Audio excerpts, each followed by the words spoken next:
Hello dear viewers, my name's Nino and today we're taking a closer look at the Ulefone Power 2. The Power 2 costs around €180 and it brings a lot to the table. So as always, I'm going to start with the hardware. We're talking about a 4G smartphone, so it does support LTE with Android 7.0 on it. However, the appearance of that Android is heavily modified, but we'll get to that. The device can use two SIM cards at the same time. However, they're only the tiny ones, the nano SIMs, and if you want to use a micro SD card, you will have to sacrifice one of those SIM cards because you cannot open the back of the phone, so you have one of those tiny trays where either two SIM cards go or one card and one micro SD card. The beautiful thing about the micro SD card is that it can be up to 256 gigabytes, so really the sky's the limit when it comes to storage. The device itself comes with 64 gigabytes of internal storage, 4 gigabytes of RAM, and an Octa-Core MTK6750T, which is an octa-core processor with 1.5 gigahertz on each core, and a GPU which is the Mali T860. Another thing that we don't see very often here is that the device comes with a 1080 display and Corning Gorilla Glass 3. The device itself is a 5.5-inch phone and it sports two cameras, one in the front, one at the back. The front camera is a 30 megapixel camera, the back camera is a 16 megapixel, and it has autofocus on both of them. One of the things that is very interesting about this phone is the fact that it has 6050 milliampere battery. Now this battery is supposed to last us for 4 full days. I haven't managed to get that far. What I get is 2 full days depending on how I use it, but usually it holds up to 2 full days easily. So as you can see, it's not exactly what they promised, but still for the price that is being charged here, I think we're getting a pretty decent device. And if you take a look at the accessories that come with the phone, you'll see that Ulefone has really put their back into it. The packaging is really nice. You get an OTG cable. The charging cable is nice. You actually get a cover for the back of the phone, which is looking really nice. You get 2 display foils, which are supposed to protect it, but I find these absolutely useless because Corning Gorilla Glass can withstand a lot of force, and if there is a force that could scratch the Gorilla Glass, you can be certain that a tiny foil in the front will do nothing, so I always remove these. If we compare the phone with another 5.5-inch phone, you're going to notice that the Power 2 is significantly thicker than the other phone. You will also notice that it is very heavy in your hand, although it feels very high quality, simply because a lot of metal and glass has been used here. Well, the glass is in the front, obviously, but the phone itself feels very high quality. As we start the phone, one of the first things we will notice is the fact that, as I have mentioned, the device is heavily modified. Android does not really look like itself. They tried to give it this bulky appearance, this more construction workery appearance, and some will like it, some will not. For the ones who don't enjoy it, they can just change the launcher and everything will be fine. Now if we take a look at the storage, you will see that almost nothing is taken by the operating system, so you have 54 gigabytes of space available. There's a lot of space to work with, so nothing to worry about. If we take a closer look at the camera, we are going to actually see that this phone makes really nice pictures, and I'm really surprised because I know it sounds like I'm overhyping it at this point, but usually the camera is where they save money, and while this is not comparable to the most expensive phones on the market, which cost up to 4 times as much and more, this is still a very nice camera. Look at the vibrant colors. Of course the 1080p help us here, but all in all I found that this is a very good camera. The phone sports some additional features like this circle here, which will give you access to different things. I personally found this to be less useful and more annoying overall, simply because it feels a bit laggy as well. The phone itself is very fast. You are not going to have any problems, but that specific function just doesn't really do much for me. When it comes to the fingerprint sensor, it works really well. I could have gone with something a bit larger simply because my fingers are fat, and sometimes if you don't hit it right, it's not going to unlock the phone. Most of the times though, it is going to do it reliably, so nothing to worry about. Overall, I found the performance of the phone to be very good, and as I tested it with Antutu, I was not disappointed to find that the points that are given here are almost twice as much as the 24,000 that I always say are the minimum you're going to need in order to do multitasking and play at least some of the games. With this many points here, we can easily claim that this phone can handle pretty much anything you throw at it. Multitasking, browsing, watching videos, listening to music, all of these at once. I don't think there's going to be anything that will stand in its way, and even games that are graphically intensive run just as they should. I noticed no slowdown during the gameplay, and even in games such as Asphalt 8 for example, here you're going to see that the game just runs as smoothly as you would like it to be. Overall, I've actually been quite surprised with this phone because I always take all these promises with a grain of salt. I expect that stuff is not going to be as promised, and while again the phone does not last the 4 days that they promise, I really wasn't expecting that, and I find 2 days to be extremely satisfying considering the fact that 99% of the phones on the market will hold a maximum of 1 day of use, and we're talking normal use, so that means talking on the phone,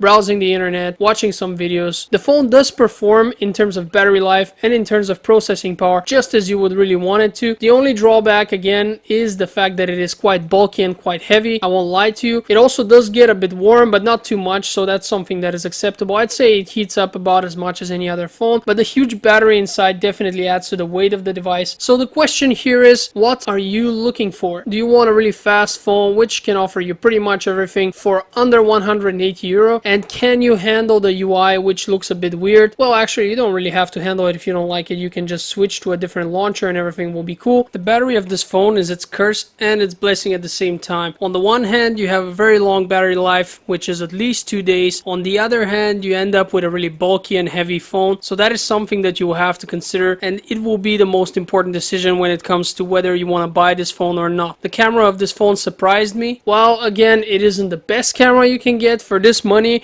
and considering the specs we're working with, it is more than satisfying. We actually have Gorilla Glass here, so you don't need to use those pesky stupid foils on top of the screen, and some people might like them, but they really annoy me. So overall, I can say that I recommend this for everyone. It is a very tough phone. It does offer a lot of battery life, perhaps not so much for the ladies because it's not very feminine, but for the guys, if they don't mind something a bit bulkier but do want the additional time in battery, that is definitely going to be the device of choice for you. If you would like to take a look at the device, I'll have a link in the description of this video, and I would like to thank you for watching this review and hope to see you on the next one. Have a great day.